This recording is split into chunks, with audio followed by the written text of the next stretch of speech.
அனைவருக்கும் வணக்கம். ஸ்ரீ விநாயகா போற்றி, குருவே சரணம்.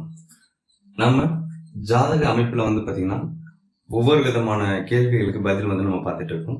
ஸோ இன்னைக்கு அந்த வகையில அரசு வேலைக்கான அமைப்பு இருக்கா அப்படிங்கிறத ஒரு ஜாதகர் கேட்டிருக்காரு. ஸோ அவருக்கு பாத்தீங்கன்னா அரசு வேலைக்கான அந்த ஒரு பாக்கியம் அமைப்பு அவரோட ஜாதகத்துல இருக்கா அப்படிங்கறத அதன் படிக்கும். ஸோ அது இல்லாம பாத்தீங்கன்னா அவருக்கு எந்த காலகட்டங்களில் அவருக்கு வேலை கிடைக்குது அப்படிங்கறத பத்தியும் இந்த ஜாதகத்துல நம்ம ஆராய்ச்சி பண்ணுவோம். சரிங்களா? இந்த ஜாதகர் அரசு வேலைக்காக கேட்டிருந்தாங்க. சரிங்களா? சோ அரசு வேலைக்காக கேட்ட இவர் இந்த ஜாதகருடைய லக்னம் அப்படின்னு பாத்தீங்கன்னா மிதுன லக்னம். சரிங்களா? மிதுன லக்னம். சோ சிம்மத்துல பாத்தீங்கன்னா புதனும் ராகும் மாந்தி இருக்காங்க. சோ கன்னியில பாத்தீங்கன்னா சூரியன் இருக்காரு. சரிங்களா? துலாம்ல பாத்தீங்கன்னா செவ்வாய் சுக்கிரன் இருக்காங்க. அதுக்கப்புறம் மகரத்துல பாத்தீங்கன்னா குரு பகவான் இருக்காரு. கும்பத்துல கேது இருக்காரு. சோ மீனத்துல பாத்தீங்கன்னா சனி சந்திரன் இருக்காரு. இந்த ஜாதகர் பிறந்தது மிதுன லக்னம், மீன ராசி. இவரோட அமைப்பு. இந்த ஜாதகருக்கு நடக்கக்கூடிய திசாபதினு பாத்தீங்கன்னா சுக்கர திசையில சுக்கரபதி போயிட்டு இருக்கு. இந்த ஜாதகர் பிறக்கிறப்ப இருப்பு திசை பாத்தீங்கன்னா சனி திசை 1.5 வருஷம் இருந்திருக்கு. சோ அதுக்கப்புறம் பாத்தீங்கன்னா புதன் திசை 17 வருஷம் நடந்திருக்கு. சோ அதுக்கப்புறம் கேது திசை 7 வருஷம் நடந்திருக்கு. சோ ஆக மொத்தம் பார்க்கும்போது உங்களுக்கு பாத்தீங்கன்னா 25 வயசு 25 வயசு சோ அந்த மாதிரி வருது. சோ இந்த வயது காலகட்டங்கள்ல அரசு வேலைக்காக நம்ம கிட்ட நாடுறாங்க. இந்த ஜாதகருடைய லக்கணம் மிதுன லக்னம். சரிங்களா? இப்ப இந்த ஜாதகம் நடக்கக்கூடிய திசாபத்தின்னு பாத்தீங்கன்னா சுக்கர திசையில சுக்கரபத்தி. சோ நாம இதை லக்னமா பயன்படுத்துவோம். சரிங்களா? டிஎஸ் மெத்தட் இதை நம்ம லக்னமா பயன்படுத்துறோம். அப்ப உத்தியோகம் அப்படின்னு சொல்லக்கூடியது 6ஆம் இடம். சரிங்களா?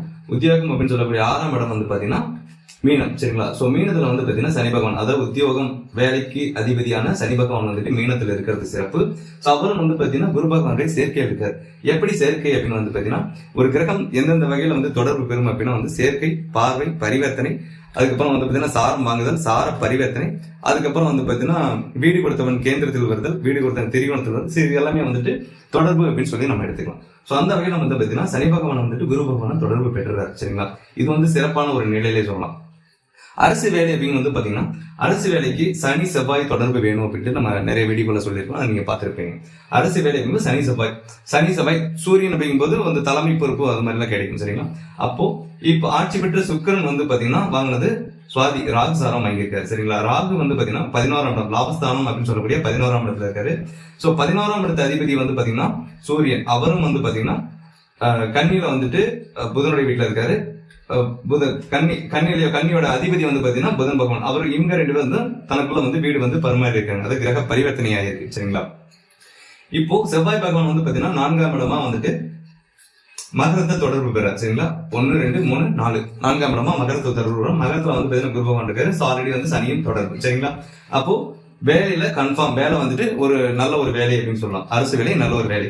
அரசு வேலை தான் அப்படின்னு சொல்லக்கூடியது பாத்தீங்கன்னா இப்ப செவ்வாயும் தொடர்பு பெற்றாரு, சனி பகவானும் தொடர்பு பெறாரு. சரிங்களா? சனி பகவானும் சூரியன் தொடர்பு பெறாரு. 7ஆம் பார்வை சூரியனும் தொடர்பு பெறாரு. சரிங்களா? அப்போ நம்ம டிஎஸ் மெத்தடுக்கு பாத்தீங்கன்னா இந்த நம்ம நடக்கக்கூடிய திசாபுத்தியை லக்னமா வைக்கும் போது அரசு வேலைக்கு உண்டான கிரகங்கள் சம்பந்தப்படுது. அப்போ இந்த சுக்கர திசை சுக்கர புத்தியிலே இவருக்கு வேலை கிடைக்கும் அப்படின்னு சொன்னது கன்ஃபார்ம் நடந்து இப்ப இந்த காலகட்டங்களில் இவர் வேலை கிடைச்சிருக்கு அப்படின்னு ஒரு தகவலும் கொடுத்திருக்காரு. சரிங்களா? இப்போ இவருக்கு சேமிப்பு அப்படின்னு பாத்தீங்கன்னா உங்களுக்கு 2ஆம் இடம் 5ஆம் இடம் சேமிப்பு. சரிங்களா? இவருக்கு 2ஆம் இடம் அப்படின்னு சொல்லக்கூடிய சேமிப்பு பாத்தீங்கன்னா சந்திரனுடைய வீடு. சரிங்களா? சந்திரனுடைய வீடு.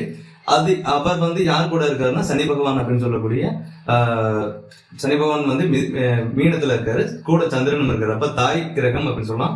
சேமிப்பு அப்படிங்கிறது தாய்க்கு கொஞ்சம் செலவு பண்றாங்க அப்படின்னு வகையிலும் சொல்லலாம். சரிங்களா?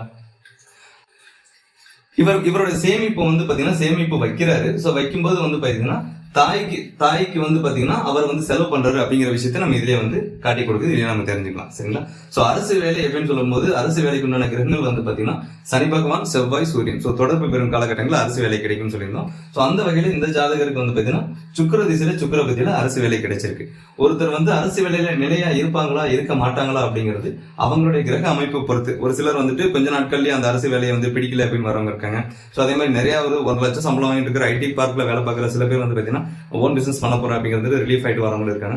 சோ இந்த மாதிரி அவங்களுடைய திசாபதி காலங்கள் அமையும் போது அந்த வேலை அமையும், திசாபதி காலங்கள் மாறும்போது அந்த வேலையை விட்டு ரிலீஃப் ஆயிடுவாங்க. சோ இதுதான் இப்ப அரசு வேலைக்காக நம்ம பார்த்திருக்கோம். சோ அடுத்த ஒரு கிரக அமைப்போட அடுத்த ஒரு வேலை வாய்ப்போட கண்டிப்பா இன்னொரு வீடியோல சந்திப்போம். நன்றி, வணக்கம்.